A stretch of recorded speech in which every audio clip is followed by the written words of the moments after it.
कि obstructive jaundice का जो पेशेंट होता है वो भी हाई रिस्क होता है सर्जरी के लिए, ठीक है ना, हाई रिस्क होता है। और ऐसा पेशेंट जो होता है वो हेपेटोरेनल शटडाउन डेवलप कर सकता है, ब्लीडिंग डायस्थीसिस डेवलप कर सकता है, कोलेंजाइटिस डेवलप कर सकता है और सेप्सिस डेवलप कर सकता है।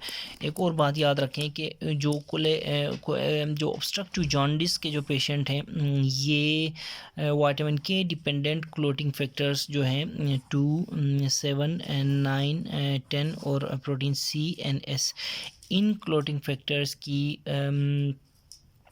जो है डेफिशिएंसी इनमें हो सकती है, ठीक है ना, ये डेफिशिएंसी हो सकती है ऐसे, ठीक है ना। तो बुक में यहाँ पे 5 भी लिखा हुआ है, फैक्टर 5, ठीक है, जबकि हमने पहले ये पढ़ा हुआ है, ठीक है ना, ये सारे पढ़े हुए हैं। और देखें विटामिन के जो है असल में होता है विटामिन के जो होता है फैट सोल्यूबल विटामिन है, ठीक है, ये है फैट सोल्यूबल विटामिन, ठीक है ना।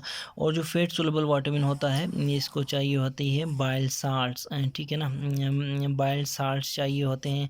और जब ऑब्स्ट्रक्टिव जॉन्डिस है तो इनकी भी डेफिशिएंसी होती है, इनकी डेफिशिएंसी की वजह से फिर इसकी डेफिशिएंसी होती है, इसकी डेफिशिएंसी की वजह से फिर क्या होता है इसके फैक्टर्स जो हैं factor 2, 7, 9, 10 protein C and S ये शॉर्ट पड़ जाते हैं। बुक में फैक्टर 5 भी लिखा हुआ है, सही है ना। तो ऐसे पेशेंट्स में जिनमें ये डेफिशिएंसी डेवलप हो चुकी होती है ऑब्स्ट्रक्टिव जॉन्डिस के पेशेंट्स में हम प्रायर टू सर्जरी हमें क्या देना चाहिए, विटामिन के इंजेक्ट करना चाहिए, ठीक है ना।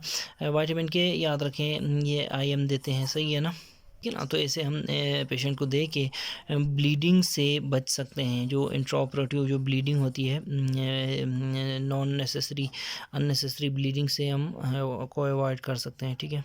ठीक है ना। इसके अलावा देखें ऐसे पेशेंट्स में हेपेटोरेनल शटडाउन से बचने के लिए हमें सही तरीके से इसकी हाइड्रेशन रखनी पड़ेगी, मेंटेन्ड फ्लूइड्स की उसमें। और उसके बाद ब्लीडिंग डायथिसिस के लिए हमने बता दिया, कोलेंजाइटिस और सेप्सिस के लिए क्या है, हमें एंटीबायोटिक्स प्रॉपर देनी पड़ेंगी ऐसे पेशेंट्स में प्रोफाइलेक्टिकली, ठीक है ना।